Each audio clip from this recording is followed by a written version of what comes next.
በስመ አብ ወልድ ወመንፈስ ቅዱስ አሐዱ አምላክ አሜን። አድማጭ ተመልካቾቻችን ይህ ከኢትዮጵያ ኦርቶዶክስ ተዋሕዶ ቤተክርስቲያን ብዙኃን መገናኛ ተዘጋጅቶ የሚቀርብላችሁ ዕቅበተ እምነት የተሰኘው መርሃ ግብራችን ነው። የዛሬው ዕቅበተ እምነት መርሃ ግብራችን በቅዱሳት ስዕላት ላይ የሚያተኩር ይሆናል። ቆይታችሁ ከኛ ጋር እንዲሆን በታላቅ አክብሮት ጋበዝናችሁ።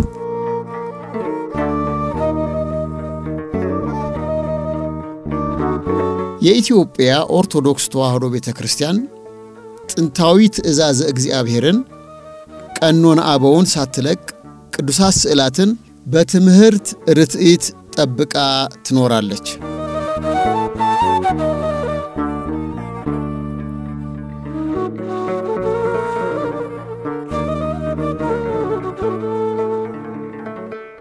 ረዳት ፕሮፌሰር ዳንኤል ሰይፈ ሚካኤል ይባላሉ።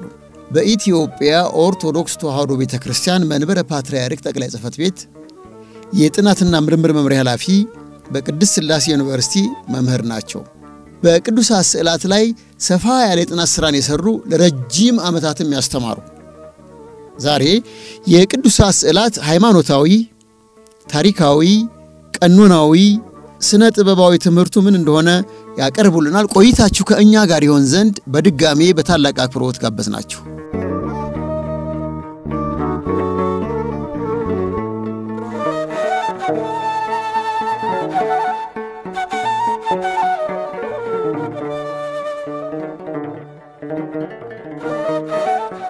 የቅዱሳት ስዕላት አስተምህሮ በሐዲስ ኪዳን ወይም በክርስትና ታሪክ ውስጥ የመጀመሪያ አይደለም።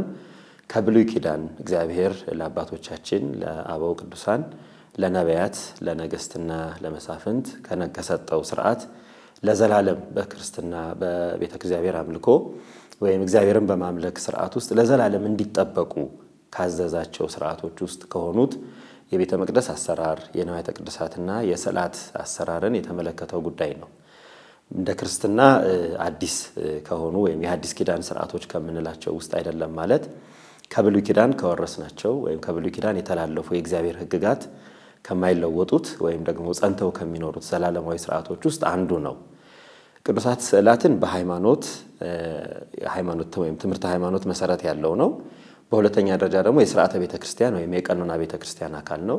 በሶስተኛ ደረጃ የቤተክርስቲያን ታሪክ እንደገና የአምልኮተ እግዚአብሔር በዚህ ምድር ላይ በሚመለክበት ዘመን ሁሉ የቅዱሳት ስዕላት ታሪክ አብሮ አለ። ስለዚህ የቤተ እግዚአብሔር ወይም የእግዚአብሔር የአምልኮተ እግዚአብሔር ታሪክና የቤተክርስቲያንም ታሪክ አካል ነው።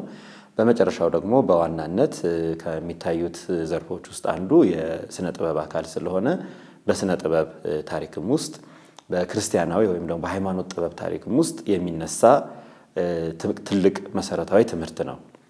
ሃይማኖት ነው ስንል ወይም በሃይማኖት ትምህርት ውስጥ አለ ስንል አንደኛው እግዚአብሔር አምላክ እሱ እንዲመለክበት እንዲገለጽበት ትምህርቱ ስለሱ እግዚአብሔርን የማስተማር ወይም ሐልወተ እግዚአብሔርን ከምናስተምርባቸው የትምህርት ዘርፎች ውስጥ እግዚአብሔር ቀጥታ የታዘዙ ሥርዓት ከሚባሉት ውስጥ አንዱ ነው።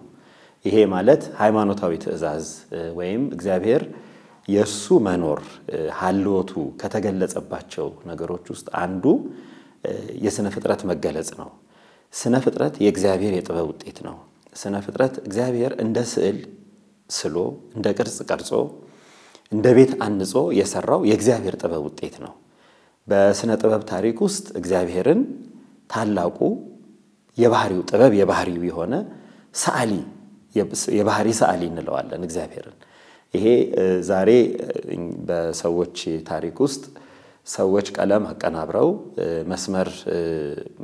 መስመራትን ሰርተው በሰሌዳ ወጥረው ብር ቀርጸው በብሩሽና በቀለማት ስዕል ቢሰሩ ይሄንን ጥበብ እግዚአብሔር የሰጣቸው ጥበብ የወረሱት ከባህሪ አምላክ ከእግዚአብሔር የተሰጠ ጥበብ ነው። በጸጋ የተሰጣቸው የሰው ልጅ እግዚአብሔርን ከሚመስልባቸው ነገሮች አንዱ ጥበብ ነው።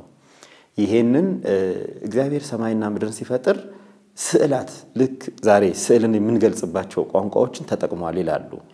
እግዚአብሔርም በዕለተ እሁድ የፈጠረውን ፍጥረት ሰርቶ ሲጨርስ እግዚአብሔርም የፈጠረውን ፍጥረት አየ፣ መልካምም እንደሆነ አየ ይላል። መልካም የሚለው አገላለጽ የጥበብ አገላለጽ የስዕል አገላለጽ ነው ይላሉ ቋንቋው። ምክንያቱም እግዚአብሔር የሰራው ስነ ፍጥረት በቀለም አስቦ በመስመር ቀርጾ በቦታና በጊዜ ወስኖ ልዩ የሆነ የሱን ሐልወት እንዲገልጽ አድርጎ ቅዱስ ጳውሎስ ከዓለማት በፊት የማይታወቀው አምላክ በፍጥረቱ ለፍጥረቱ ይታወቃል እንዳለ እግዚአብሔር እንዲታወቅባቸው እግዚአብሔር እንዲገለጽባቸው ስነ ፍጥረትን ሰርቷል። ለዚህ ስነ ጥበብን ወይም ስነ ስዕልን መቃወም የማንችለው አንዱ የእግዚአብሔር ሥራ ውጤት ስለሆነ ነው። የእግዚአብሔር መገለጫ ስለሆነ ነው። እግዚአብሔር ሰውን በአርአያው በአምሳያው ፈጠረ ስንል አርአያ አምሳያ የሚሉት ቃላት ራሳቸው የጥበብ ቃላቶች ናቸው። እግዚአብሔር ስነ ፍጥረትን በፈጠረበት ሥርዓት ውስጥ የሱ ሐልወተ እግዚአብሔር እሱ መኖሩ እንዲገለጽባቸው ምክንያት ሆኗል። ይሄንን ይዘን ወደ ሐዲስ ኪዳን ስንመጣ ጌታችን አምላካችን መድኃኒታችን ኢየሱስ ክርስቶስ የኛን ምስል የኛን አርአያ የኛን ሥጋ በለበሰ ጊዜ ሰው ሆኖ ሲታይ መታየት የሚለው በሃይማኖት ውስጥ ሪቪሌሽን የሚለው መገለጽ የምንለው ቃል በስነ ጥበብ ውስጥ ልዩ ቦታ አለው። ስዕል ማለት እንግዲህ እግዚአብሔር በአካል የተገለጸው በእኛ አምሳል የታየው በእኛ ሥጋ የኛን ሥጋ ለብሶ ከኛ ጋር 33 ዓመት ከ3 ወር በእኛ መካከል የተመላለሰውን ጌታ በቃላት እንደምንገልጸው በስነ ጽሑፍ እንደምንገልጸው በታሪክ እንደምንጽፈው በወንጌላት እንደተገለጸው ትምህርቱን መዝግበን እንደጻፍነው ሁሉ በስዕልም ይገለጻል። ያን ጊዜ እንግዲህ አምላክ ሰው ሆኖ እስከታየ ድረስ አምላክ ሰው ሆኖ እስከተገለጸ ድረስ በስዕል በስነ ጽሑፍ ላንገልጸው የምንችልበት ምክንያት የለም። ስለዚህ ሃይማኖት ነው ስንል አምላክ በስዕል አይገለጽም ማለት ሰው መሆኑን መካድ እንዴት እንችላለን? እግዚአብሔር አምላካችን ሰው ሆኖ በእኛ አካል ተገልጿል። ሰው መሆኑን እስካመን ድረስ በስዕል እንዳይገለጽ የሚያደርገው ነገር የለምና ጥንታውያን የቤተ ክርስቲያን አባቶች ክርስቶስን አምላካችን መድኃኒታችን ኢየሱስ ክርስቶስ በእኛ መካከል በተመላለሰ ጊዜ እግዚአብሔር መንፈስ ቅዱስ በርግብ አምሳል ተገልጿል። ሰው በሚያየው ሰው በሚያውቀው በቀለም በምስል ወይም በተፈጥሮ ገጽታዎች በሚረዳው መንገድ አምላክ ራሱን ገልጾልናል። ያን የገለጸውን ነገር መሳል አንችልም ወይም ደግሞ እሱ በተገለጸበት መንገድ መግለጽ አንችልም ማለት የተገለጸበትን ሁነት አለመቀበል ተደርጎ ይቆጠራል በማለት ጽፈዋል የጥንታውያን የቤተክርስቲያን አባቶች ማለት ነው። ስለዚህ አምላክ ሰው ሆኗል ብለን በፍጹም አምላክ ፍጹም ሰው ሆኖ በእኛ አካል በእኛ ገጽ ተገልጾት ከኛ ጋር በእኛ መካከል ተመላልሷል ብለን የምናምን ከሆነ ያንን በስዕልም በስነ ጽሑፍም በየትኛውም መንገድ መግለጽ እንደምንችል አብረን ማመን መቻል አለብን ማለት ነው።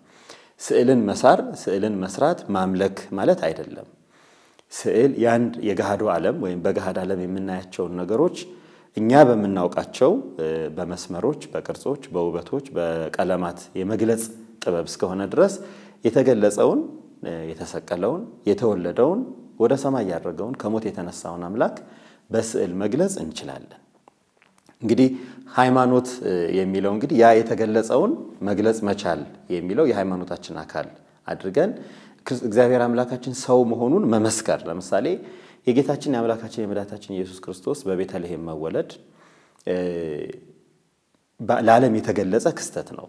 መላእክት ለበረኞች ባበሰሩላቸው ጊዜ ሂዱ ወደ ቤተልሔም አምላክ ሰው ሆኖ በዳዊት ከተማ በቤተልሔም ሰው ሆኖ በግርግም ተኝቶ ታገኙታላችሁ ታዩትም አላችሁ ብለዋቸዋልና ይሄ አምላክ ሰው የሆነውን በእመቤታችን እቅፍ ውስጥ ስዕለ ማርያም ሰርተን የመጣው ስዕል አድኖ የምንለው እንግዲህ እግዚአብሔር አምላካችን እኛን ለማዳን ሰው የሆነበት ታሪክ የሚገለጽበት ስለሆነ ነው።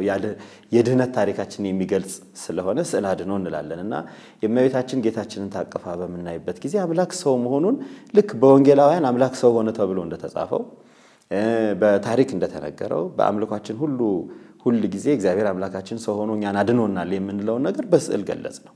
ለዚያ ሃይማኖታዊ ምስክርነት ነው። እግዚአብሔር በሰጠን ጥበብ እግዚአብሔር በሰጠን ቋንቋ ሁሉ እሱን የምናመልክበትን ነገር መግለጽ ይኖርብናል። እንግዲህ ሃይማኖት የሚለው ነገር ከሚታወቅባቸው ሌሎች ከትምህርቶቹ አካል ውስጥ አንዱ በሃይማኖት ትምህርት ውስጥ ስዕል ወይም ቅርጽን አናመልክም። ስዕል ወይም ደግሞ የተሳለውን ማንኛውንም ገጽታ የያዝ የስዕለ ሥላሴም ይሁን ስዕለ ማርያምም ይሁን ስዕለ ክርስቶስም ይሁን ስዕለ ቅዱስ ሚካኤል ስዕለ ቅዱስ ገብርኤልም ይሁን እነዚያን ስዕሎች አምልኮ ፊት ለፊት አድርገን ያምልኮ ስግደት ወይም ደግሞ ያምልኮ መስዋዕት ለስዕላቱ አናቀርብም። የምናደርገው ነገር በሃይማኖት ስዕሉን እናከብራለን። ምክንያቱም የያዘው መልእክት ትልቅ የሆነውን እግዚአብሔርን እሱ የምናመልከው የምናምነውን አምላክ የሚገልጽልን ስለሆነ እናከብረዋለን። በሁለተኛ ደረጃ ደግሞ ያክብሮት ወይም የጸጋ ስግደት እንሰግዳለን። ይሄ ማለት በዚያ ለተገለጸው ለወረቀቱ ወይም ለቀለሙ ወይም ለተሳለበት ቁስ ሳይሆን ስዕሉ ለተገለጸበት። ለምሳሌ እመቤታችንን ስዕል ስናከብር እመቤታችንን ነው የምናከብረው። የሥላሴን ስዕል ስናከብር ሥላሴን ነው የምናከብረው። ለምሳሌ ቅዱስ ጳውሎስ ለገላትያ ሰዎች በላከው ምዕራፍ 3 በመልእክቱ ምዕራፍ 3 ቁጥር 1 ላይ የማታስተውሉ የገላትያ ሰዎች ሆይ ኢየሱስ ክርስቶስ ዘወትር ባይናችሁ እንደተሰቀለ ሆኖ ባይናችሁ ዘወትር ተስሏል ብሎ ተናግሯልና ያ የተሳለው ባይናችሁ ተሳለ የሚለው የክርስቶስን ስነ ስቅለት ነው። ባይናችን የተሳለው የክርስቶስ ስነ ስቅለት ነው። ስዕሉን ስናይ የምናስበው የተሰቀለውን ክርስቶስ ነው። ስነ ስቅለትን ስናይ ሥላሴን ስናይ የምናመልከውን አብ ወልድ መንፈስ ቅዱስን ነው የምናስበው። የእመቤታችንን ስዕል ስናይ እመቤታችን የአምላክ እናት መሆኗን አምላክ ከሷ ከስጋዋ ስጋ ከነፍሷ ነፍስ ነስቶ ሰው መሆኑን በቤተልሔም ታቅፋ በቤተልሔም እረኞች እመቤታችን ከጌታ ጋር ጌታን ታቅፋ ማየቷን ሰብአ ሰገል ጌታን ታቅፋ ማየቷን መላእክት ጌታን ታቅፋ ማየታቸውን ይሄንን ነው የምንገልጸውና እግዚአብሔርን ለምሳሌ በብሉይ ኪዳን ከዘጸአት 25 ጀምሮ በ26 ላይ ለሙሴ የኪሩቤልን ስዕል ትስላለህ ኪሩቤልን ትስላለህ ነው የሚለው። ኪሩቤልን ትስልበታለህ። ኪሩብን በቤት በታቦቱ ላይ በመጋረጃውም ላይ በድንኳኑም ላይ ትስላለህ። ኪሩብን ትስላለህ ሲል የተሳለው ኪሩብ ነው እና ስዕሉን በመናይ ጊዜ የምናስበው ኪሩቤልን ነው።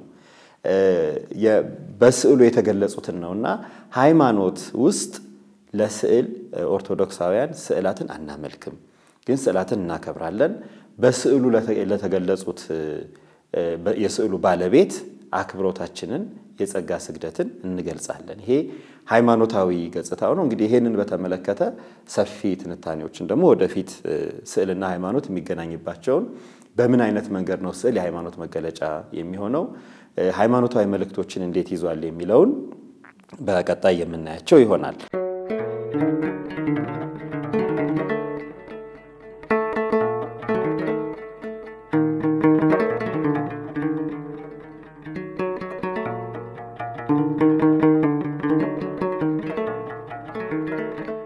ሁለተኛው ጉዳይ ስዕላት የሥርዓት አምልኮ ወይም ደግሞ የሥርዓተ ቤተክርስቲያን የቀኖና ቤተክርስቲያን አካል ናቸው።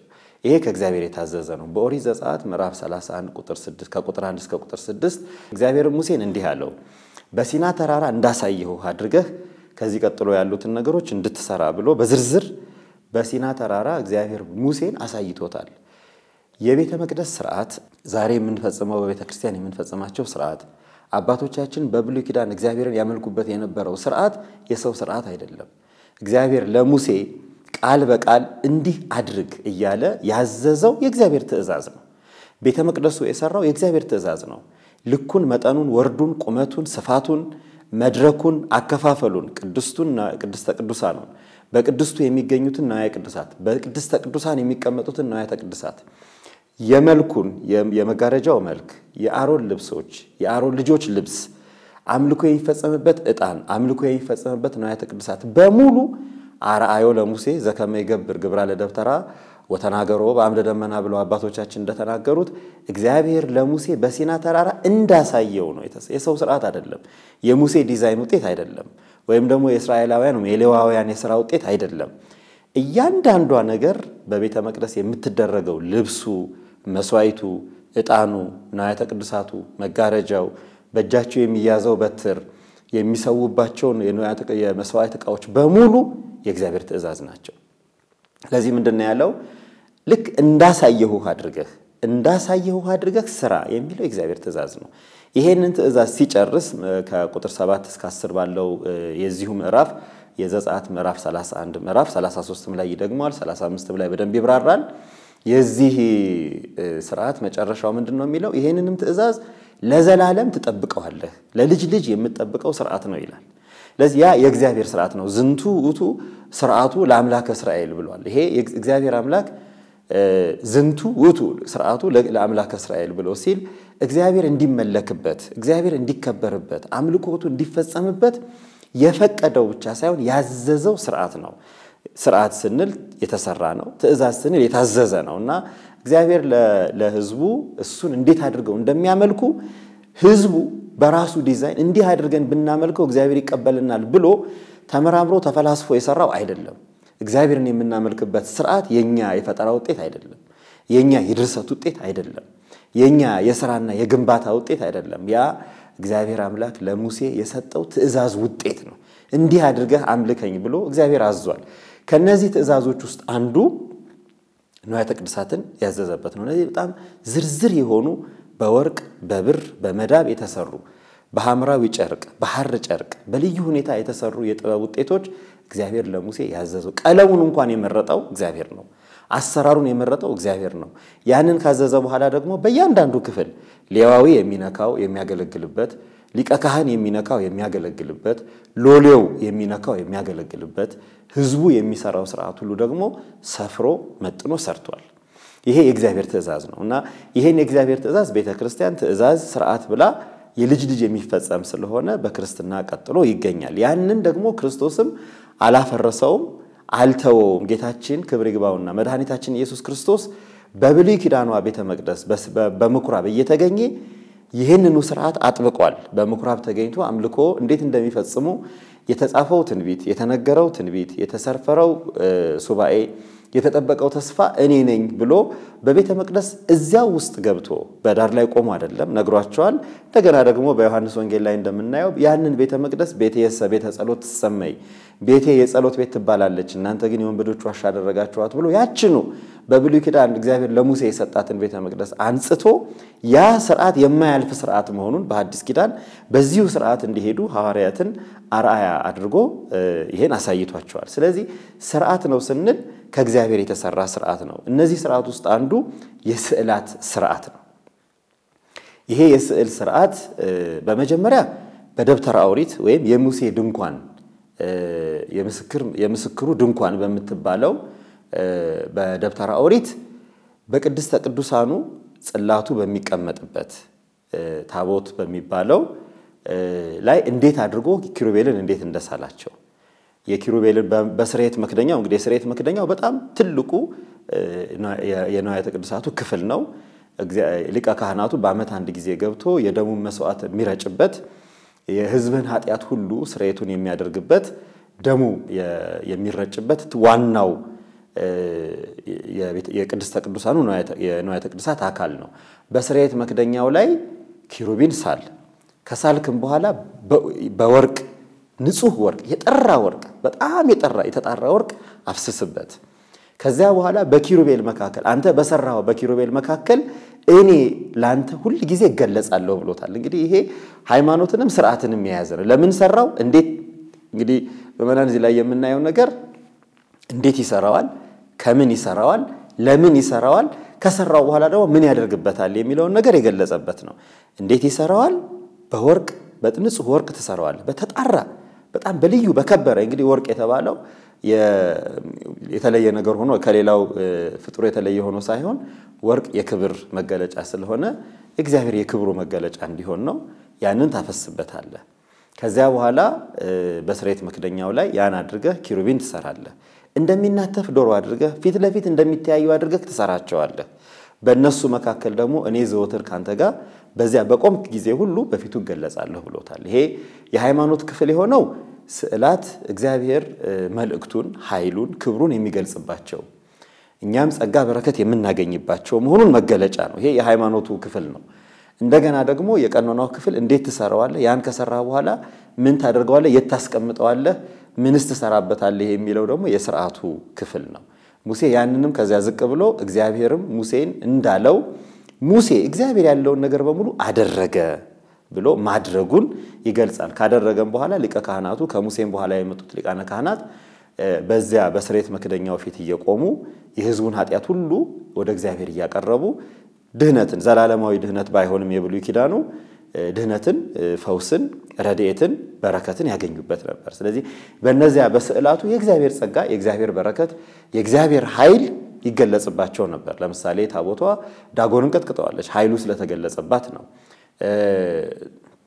ሌዋውያን ተሸክመው በዮርዳኖስ ባህር በቆሙ ጊዜ የሚወርደው ባህር ቆሟል የቆመው ባህር ተከፍሎ እስራኤላውያን አልፈዋል ይሄ እንግዲህ ኃይሉ ስለተገለጸበት ነው ስለዚህ ኃይሉ ክብሩ በረከቱና ፈቃዱ ይገለጽባቸዋል ይሄ እንግዲህ አንዱ ጉዳይ ነው ከዚያ ቀጥሎ ደግሞ ይቺ የሙሴ ደብተራ ኦሪት ብዙ ጊዜ ቆይታ በድንኳን የቆየችው በኋላ በሰሎሞን ጊዜ ወደ ህንጻ ስትቀየር ሰሎሞን ህንጻውን በሰራ ጊዜ ህንጻ ቤተክርስቲያንን ህንጻ ቤተ እግዚአብሔርን በሰራ ጊዜ ይቺ ይሄ የስዕሉ ስራ ከቤተ መቅደሱ ከዚያ ከታቦቱ ከስርዓት መክደኛው እና ደግሞ ከድንኳኑና ከቤተ መቅደሱ በሮች የነበሩት ወደ ህንጻ ቀይሮ ሰሎሞን እነዚያን ነገሮች በሙሉ ህንጻው ላይ ሰርቷል አሁን ሰሎሞን በጣም በብዙ መንገድ አድምቆ አጉልቶ ነው የሰራቸው ንጉስ ሰሎሞን በአንደኛ ያቆምና በለዝ በሚባሉ ምሰሶች ላይ ሰርቷል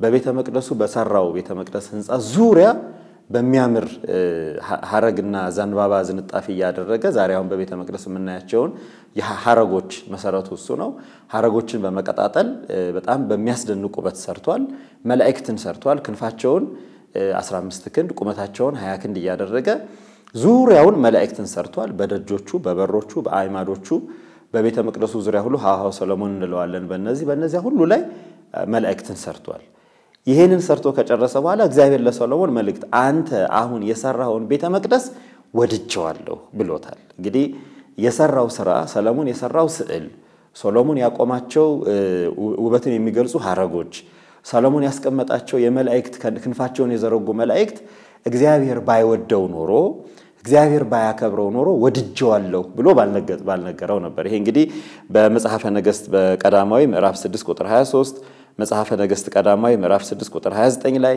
በጣም በሰፊው የምናያቸው እግዚአብሔር ለሰሎሞን የነገረ ዛሬ የሰራውን ቤተ መቅደስ ወድጄዋለሁ በዚህ ቤተ መቅደስ ቆሞ የሚጸልየውን ጸሎቱን ሰማዋለሁ የሚያነባውን እንባውን እቀበለዋለሁ መስዋዕት የሚሰዋውን መስዋዕቱን እቀበለዋለሁ ስዕለት የሚሳለውን ስዕለቱን እቀበለዋለሁ ብሎ እግዚአብሔር ቃል ኪዳን ለቤተ መቅደሱ ሰርቶለታል እግዚአብሔር ባይወድ ባይፈልግ ኖሮ ስዕሉ ትክክል አይሆንም ቢል ኖሮ ወይም ደግሞ የሰራው ስዕል እግዚአብሔርን ቢያስቀይመው ኖሮ አይ አምልኮ ለስዕል አድርገሃል እግዚአብሔርን እኔን ማምለክ ተተህ ስዕል ቤተ መቅደስ ላይ አድርገህ አምልከሃል ቢለው ኖሮ ስዕሉን ፋቅና አጥፋ ወይም ደግሞ ቤተ መቅደሱን ወድጄዋለሁ ስዕሉን ጠልቼዋለሁ ብሎ ባለው ነበር እግዚአብሔር ግን ይሄን አላለም የሰራውን ስራ ሁሉ ወድጄዋለሁ እንደውም በዚህ ቤት መጥቶ የሚጸልየው ጸሎት ሁሉ ጸሎቱን እቀበለዋለሁ ብሎ ተናግሯልና እንግዲህ ስዕላትን በቤተ መቅደስ መሳል በግድግዳ ላይ በጽላቱ በታቦቱ ላይ በቤተ መቅደሱ መግቢያና መውጫዎች ላይ በአይማዱ ላይ ሁሉ በመሳል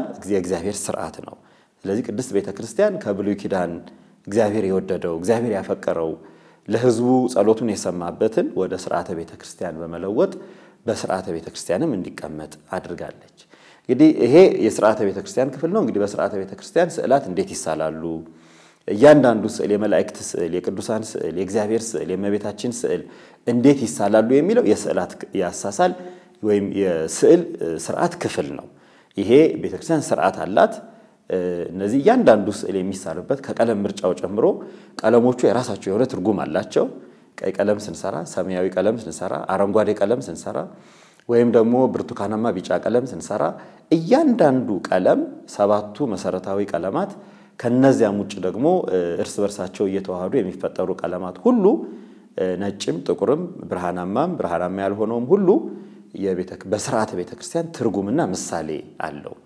ሁለተኛውና የመጨረሻው ዋና ጉዳይ በሥርዓት ውስጥ የሚታየው ስዕሎቹ የሚይዙት ሥርዓታዊ ትርጉም የሚወክሉትንና የሚያስተላልፉትን መልእክት የቤተክርስቲያንን ትምህርቷን ዶግማዋን ቀኖናዋን መሰረት አድርጎ ነው የሚሳለው ዝም ብሎ በዘፈቀደ አይሳልም ስዕሎቹ ከተሳሉም በኋላ በቤተ መቅደስ ውስጥ በግድግዳ ላይ ሲቀመጡ በር ላይ የሚሳሉ ስዕሎች ከላይ ከቤተ መቅደስ የላይኛው የቤተ መቅደሱ ክፍል ላይ የሚሳሉ በወንዶች በኩል የሚሳሉ በሴቶች በኩል የሚሳሉ በካህናት በኩል የሚሳሉ በአእማድ ላይ የሚሳሉ እነዚህ ሁሉ በሥርዓት የተደነገጉ ናቸው ይሄ የሥርዓተ ቤተክርስቲያን ክፍል ነው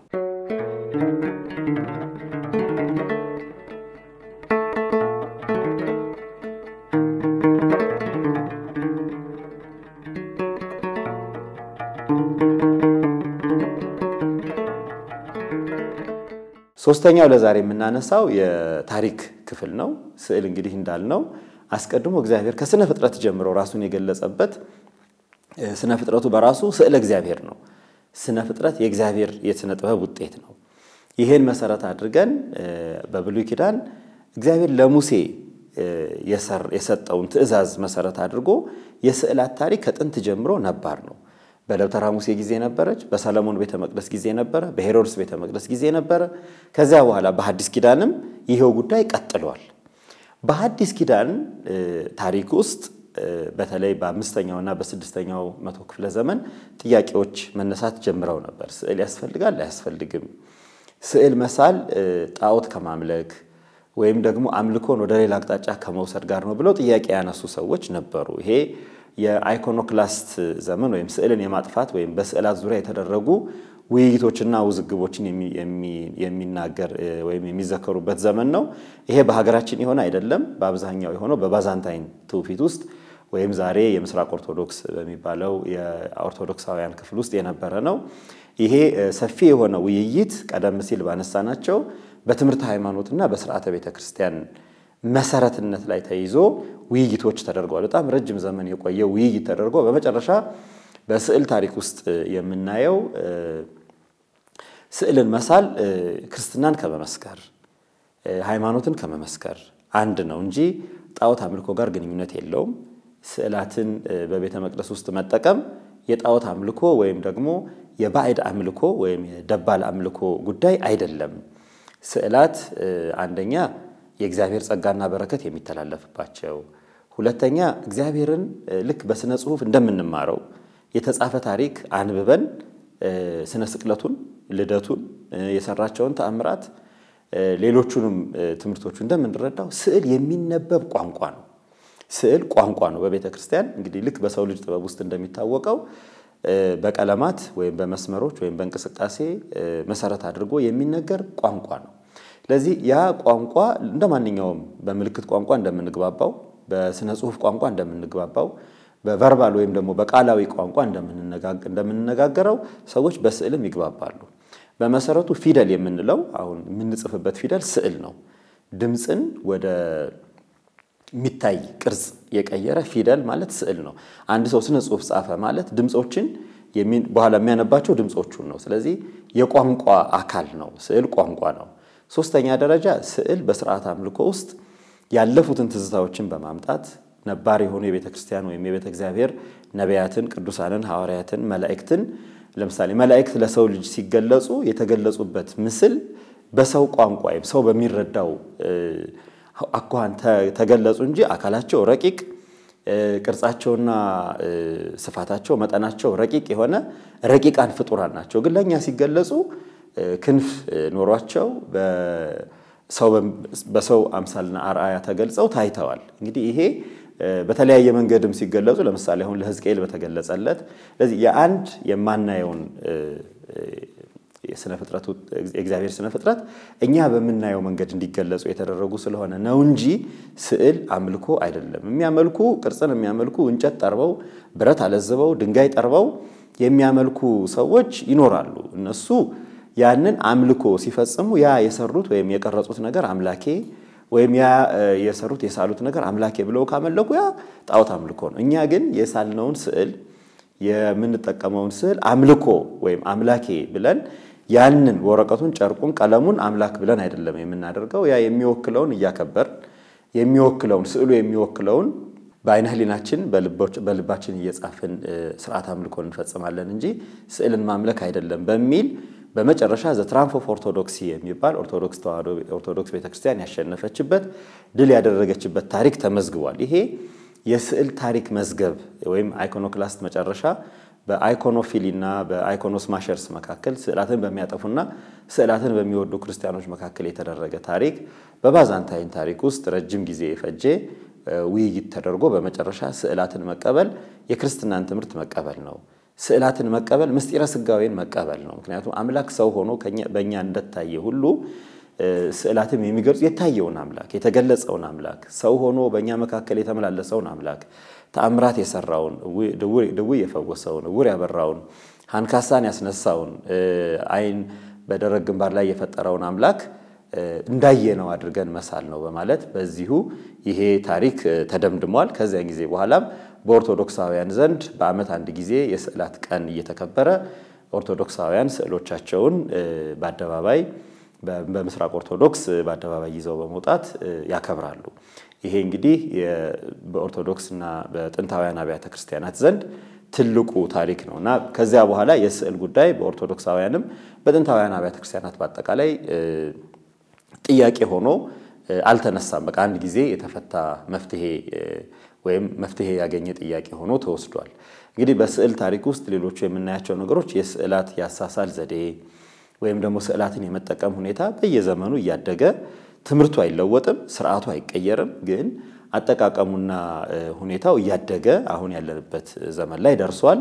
ይሄ እንግዲህ በታሪክ የሚታይ በጣም ትልቁ ጉዳይ ነው። በአሁኑ ጊዜ ያው እንግዲህ ድሮ በእጅ ይሳሉ የነበሩ ስዕሎች በአሁኑ ጊዜ በጣም በተለያዩ የቴክኖሎጂ ጥበቦች ጥንካሬያቸውም ውበታቸውንም እና መልእክቶቻቸውንም በሚገባ በሚገልጹ መንገድ በሰፊው ለምእመናን ለብዙ ተደራሽ ሆኖ የመጣበት ሁኔታ አለ።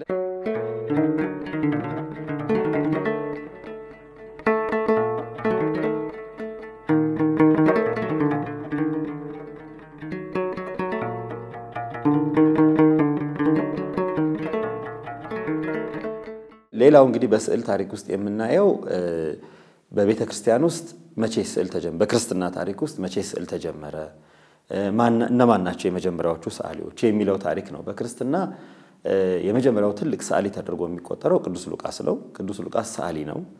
የመጀመሪያዋን የእመቤታችንን ምስለ ፍቁር ወልዳ የምንላትን እመቤታችን ከልጇ ጋር ወይም ደግሞ ስዕል አድኅኖ የምንላትን ስዕል የሳለው ቅዱስ ሉቃስ ነው። የቤተ ክርስቲያን አባቶችም ሰላም ለስዕልኪ እንተ ሰዓላ በእዱ ሉቃስ ጠቢብ ወንጌላውያን አሐዱ በማለት ሉቃስ ሰዓሊ መሆኑን አባ ጊዮርጊስ ዘጋስጫ በመልካ ስዕል ድርሰታቸው ላይ ደርሰዋል። ይሄ በዓለም አቀፍ ደረጃ የሚታወቅ ነው።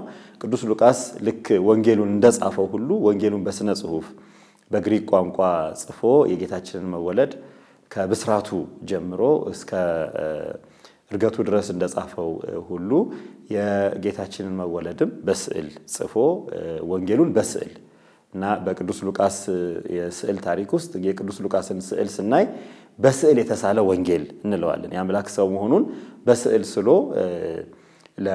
ለአሕዛብ ያስተማረ ትልቅ አባት መሆኑን እንገልጻለን። ከዚህ በመቀጠል ደግሞ ሌላው የሚታወቀው ቅዱስ ዮሐንስ ወንጌላዊ ነው።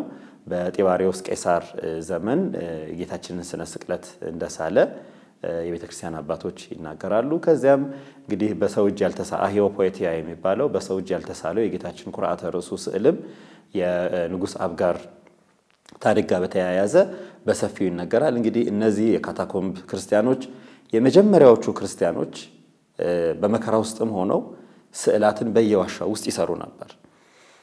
ለአንበሳ እየተሰጡ በእሳት እየተቃጠሉ በሰይፍ ስለት እየተሰዉ የነበሩ ክርስቲያኖች በየዋሻው ውስጥ ባሉበት በመከራ ዘመን አሁን እነዚያ ዋሻዎች ወይም ግበ በምድር የሚባሉ የካታኮምብ የተባሉ ሲከፈቱ ከአንደኛው ክፍለ ዘመን ክርስትና ከነበረችበት ከመጀመሪያው ክፍለ ዘመን ጀምሮ የስዕል ታሪክ አልተቋረጠም። ክርስቲያኖች የመጀመሪያዎቹ ክርስቲያኖች ስዕል ይሰሩ ነበር። ዛሬ የምናውቃቸው በጣም ጥንታዊ ስዕል የሚባሉት the good shepherd ጌታችን መልካም እረኛ እኔ ነኝ ብሎ ያስተማረውን እውነተኛ እረኛ እኔ ነኝ ወይም ደግሞ የማይተኛ እረኛ ብሎ ቅዱስ ዳዊት ኖላዊ ትጉህ ዘኢይነውም ብሎ የተናገረለት ክርስቶስ የእውነተኛ እረኛ መሆኑን ክርስቲያኖች በየዋሻዎቻቸው ክርስቶስ በግ ይዞ ሰርተውታል፣ ስለው ተገኝቷል። ሌሎችም ምልክቶች የክርስቶስን የመጀመሪያ ስሞች በመጥራት በማስቀመጥ የአሳ ምስል በመሳል በየዋሻው ስዕሎች ነበሯቸው። እነዚህ የካታኮምብ ስዕሎች የሚነግሩን ስዕል የቤተ ክርስቲያን ታሪክ አካል መሆኑን ነው።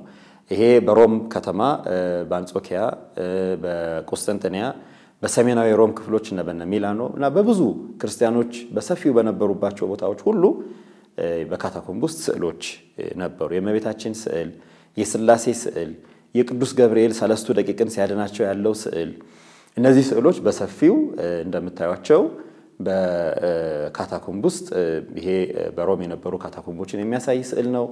እነዚህ ደግሞ በሌሎች በአሁን ዛሬ ቱርክ በመተባለው በዛን ዘመን ቁስጥንጥንያ ተባለ በነበረችው በትንሿ እስያ ውስጥ የነበሩ ካታኮምቦች ናቸው በእነዚህ ካታኮምቦች ሁሉ የክርስቲያኖች አምልኮ በሚፈጽሙባቸው ቦታዎች ሁሉ ስዕሎች ነበሩ ስለዚህ የስዕልን ታሪክ በክርስትና ውስጥ ስናይ ከሥርዓት አምልኮ ውስጥ ወይም ከክርስቲያኖች ህይወት ውስጥ ተለይቶ ያውቅምና ዛሬ ከየትኛው ቦታ ተነስተን ስዕል የክርስትና ታሪክ አልነበረም ወይም ስዕል በክርስትና ውስጥ ቦታ አልነበረው ማለት አንችልም ታሪክ የሚነግረን ስዕል በክርስትና ሥርዓት አምልኮ ውስጥ በክርስትና የአምልኮ አፈጻጸም ውስጥ በክርስቲያኖች ታሪክ ውስጥ ተለይቶ የማያውቅ መልእክት የሚያስተላልፉባቸው ሥርዓት አምልኮ የሚፈጽሙባቸው ሃይማኖት የሚጠብቁባቸው የሚጽናኑባቸው ጸሎት የሚያደርሱባቸው ከስዕሎቹ ፊት ሆነው ጸሎት ያደርሱ እንደነበር ሁሉ ክርስቲያኖች ከስዕል ፊት ሆነው ጸሎት ሲያደርሱ እነዚህ ስዕሎች ያሳዩናል ስለዚህ ስዕል የቤተ ክርስቲያን የታሪኳ አካል ነውና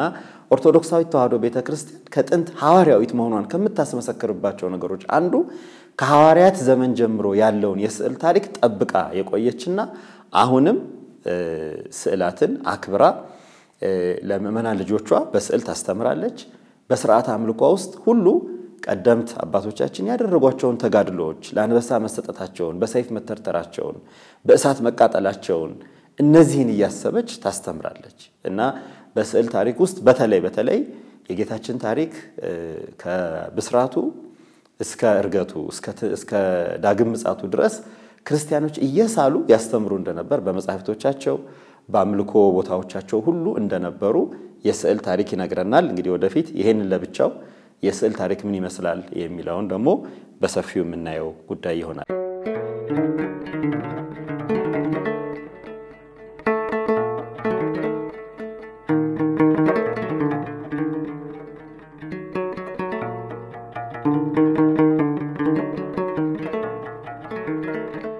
የመጨረሻው ዛሬ የምናየው የሥነ ጥበብ ክፍል ነው እግዚአብሔር አምላክ ቀደም ሲል በነገርኳችሁ የኦሪት ዘጸአት ምዕራፍ 31 ቁጥር 1 ጀምሮ በተናገረው ላይ ለሙሴ በሲና ተራራ እንዳሳየው አድርገህ በተራራው ላይ እንዳሳየው አድርገህ ቤተ መቅደሱን ንዋየ ቅድሳቱን አልባሳቱን መስዋዕቱን የመስዋዕቱን ማክበሪያ ዘይቱን ዕጣኑን የዕጣኑን መዓዛ ሁሉ ትሰራለህ ብሎ ነግሮታል ግን ይሄንን ሲያደርግ በጣም አስደናቂ ነገር የምነግራችሁ እግዚአብሔር ለሙሴ ምን ብሎታል ላንተ ያሳየሁህን ላንተ የነገርኩህን የሚሰሩልህ ሌሎች ሰዎች ናቸው እነሱም ባስልኤል ከኡሪ ነገድና ከኡሪ ነገድ ባስልኤልን ከዳን ነገድ ኤልያብን በስማቸው ጠርቻቸዋለሁ ያለ ይሄ በጣም ልብ ልናደርገው የሚገባ ነው ባስልኤልና ኤልያብን በስም ጠርቻቸዋለሁ ዋናው ባስልኤል ነው ኤልያብ ረዳት ሆኖ የሚሰራ በጣም አስገራሚ ነው እግዚአብሔር ምን ይላል ስለ ባስልኤልና ስለ ኤልያብ ለሙሴ የሚነግረው በጣም አስደናቂ ነገር አለ ጥበቤን በጥበበኞች ልብ ውስጥ አስቀምጣለሁ ይላል ባስልኤልና ኤልያብ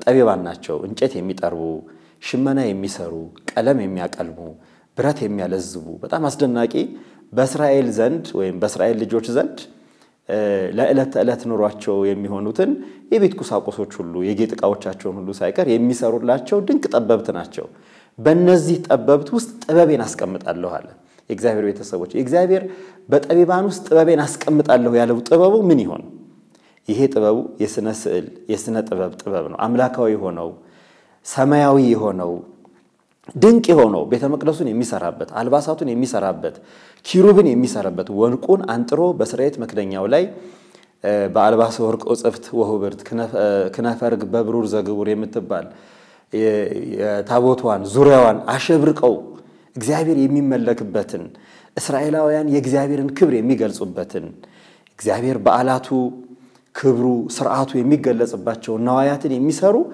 ጥበብ ያላቸውን ሰዎች እግዚአብሔር በእነሱ ላይ ሰማያዊ ጥበብ አሁን ያ ሰማያዊ ጥበብ የተባለ የስዕል ጥበብ ነው ያ ሰማያዊ ጥበብ የተባለው ቤተ መቅደሱ የሚሰራበት የስነ ህንጻ ጥበብ ነው ያ ሰማያዊ ጥበብ እግዚአብሔር በጠቢባን ልብ ውስጥ ያስቀመጠው ያልባሳቱ ጥበብ ነው ዛሬ አባቶቻችን ቀሳውስት ዲያቆናት ጳጳሳት የሚያደርጓቸው የሚለብሷቸው ልብሶች በሙሉ እግዚአብሔር ለሙሴ በሲና ተራራ የሰጠው ሊቀ ካህናቱ ሌዋዊው የሌዋዊው ሎሌ የሚለብሷቸው ልብሶች ናቸው እነዚህ ልብሶች እነዚህን ነዋያት በሙሉ ያሳየው ለሙሴ ነው እንግዲህ ልብ አድርጉ የእግዚአብሔር ቤተሰቦች ይሄ በጣም ድንቅ የሆነ የእግዚአብሔር ሥራ ነው በጣም ድንቅ የሆነ ያሳየው ለሙሴ ነው የሰሩት ግን ባስልኤልና ኤልያብ ናቸው። ባስልኤልና ኤልያብ በሲና ተራራ ከሙሴ ጋር አልነበሩም። ባስልኤልና ኤልያብ ሙሴ በስዕል እየሳለ የሚሰሩትን ነገር አልሰራላቸውም፣ አልገለጸላቸውም። ባስልኤልና ኤልያብ እግዚአብሔር ለሙሴ የገለጸውን ነገር በልባቸው ውስጥ ሳለባቸውና እነሱ ይሰራሉ፣ ሙሴ የሚሰሩትን እያየ ያጸደቀ ልክ ነው እንደዚህ ነው ያየሁት እያለ ያንን ያጸድቃል ይቀበላል ማለት ነው። ይሄ ትልቁ የክርስትና ስነ ጥበብ ትምህርት ነው። እግዚአብሔር ጠቢብ አምላክ ነው። ያ ጥበቡ በልዩ ሁኔታ ይገለጻል። ከነዚያ ጥበቦች ውስጥ ለሰው ልጅ በልባቸው ውስጥ አስቀምጦ እሱ የሚመለክበትን እሱ የሚከብርበትን እሱ ሥርዓቱ በዓላቱ የሚፈጸምበትን እሱ ሥርዓት አምልኮ የሚፈጸሙት ካህናት ወደሱ የሚቀርቡበትን ሁሉ በጠቢባን ልብ ውስጥ አስቀምጦ እንዲሰሩት አድርጓል።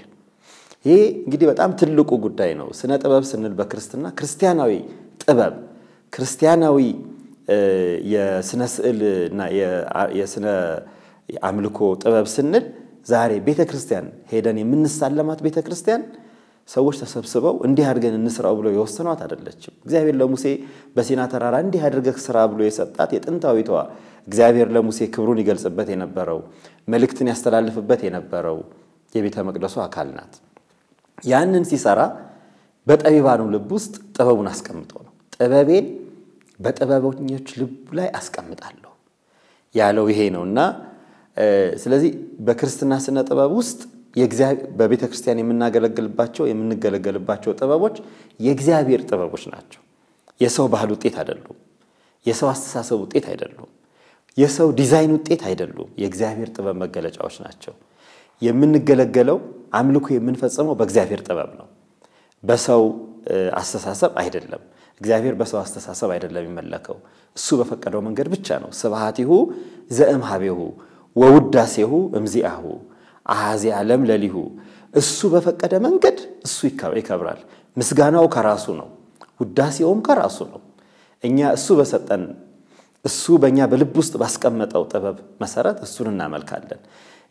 ክርስቲያናዊ ጥበብ የምንለው ሃይማኖታዊ ጥበብ የምንለው ይህ ዓለም እግዚአብሔር ከሰራበት ጥበብ በላይ ሰማያዊ ጥበብን ስለዚህ ነው አባቶቻችን ሥርዓተ ሰማይ ተሰራ በዲበ ምድር የሚሉት። ሰማያዊው ጥበብ ነው በምድር ላይ የምናመልክበትና የእግዚአብሔርን የአምልኮ የምንፈጽምበት ሰማያዊ ጥበብ ነው፣ ምድራዊ አይደለም። የሰው ልጅ ተምሮ ወይም ደግሞ የሰው ልጅ ተመካክሮ የሰራው ጥበብ አይደለም፣ ሰማያዊ ጥበብ ነውና በዚህ ጥበብ እግዚአብሔርን እናመልካለን። ጥበባዊና ጥበባዊ ስራዎችን የተመለከቱ በጣም በርካታ ጉዳዮች አሉ። እነዚህ የሚመለከቱት አንደኛ ቤተ መቅደሱ ስራ ነው። ሁለተኛው በቤተ መቅደሱ ውስጥ እነዚህ ጥበቦች ወይም የጥበብ ስራዎች እንዴት አድርገው እንደሚቀመጡ በምን አይነት ሁኔታ እንደሚሰሩ እግዚአብሔር ለጥበባውያን ሰርቷል። ሶስተኛው ነዋያቱ ናቸው። ጽዋው፣ ጻሕሉ ሁሉም በቤተ መቅደስ የምንገለገልባቸው የእግዚአብሔር ጥበብ ውጤቶች ናቸው። እነዚያ ነገሮች እግዚአብሔርን እናይባቸዋለን፣ እግዚአብሔርን እንማርባቸዋለን፣ እግዚአብሔርን ሐልዎት እንረዳባቸዋለን ስንል በእነዚህ ጥበቦች ውስጥ አንድ ትልቅ ጉዳይ አለ። ይሄም ተምሳሌታዊ ጥበብ የምንለው ምሳሌያዊነት። ሁሉም ጽናው ምሳሌ ያለው፣ መስቀሉ ምሳሌ ያለው፣ ስዕሉ ምሳሌነት አለው፣ ቤተ መቅደሱ ምሳሌነት አለው። የኖህ ታቦት፣ የአብርሃም ድንኳን፣ ሙሴ በምድረ በዳ ያያት ጸጳጦስ፣ በምድረ በዳ የሰቀለው የናስ እባብ፣ እነዚህ ሁሉ ስዕላዊ ቢሆኑ ምሳሌነት አላቸው። ወርዳቸው፣ ቁመታቸው፣ ስፍራቸው፣ ቀለማቸው፣ መጠናቸው ሁሉ አሰራራቸው ሳይቀር የድህነት ምሳሌነት አላቸው። ስለዚህ ነው አንቀጻ ድህኖ፣ ስዕላ ድህኖ፣ ትምህርታ ድህኖ እያልን የምንለው ማለት ነው። የድህነት ምሳሌ ስላላቸው ማለት ነው። ከዚያ ሶስተኛው ደግሞ አልባሳቱ ናቸው። አልባሳት ብዙ ናቸው። ካህናት የሚለብሱት፣ የካህናት አለቆች የሚለብሱት፣ ከፍ ያሉት የቤተ ክርስቲያን ማዕረግ ያላቸው አባቶች የሚለብሱት፣ ዲያቆናትና አገልጋዮች የሚለብሱት፣ እነዚህ ሰዎች የሚለብሷቸው ልብሶች አልባሳት ናቸው።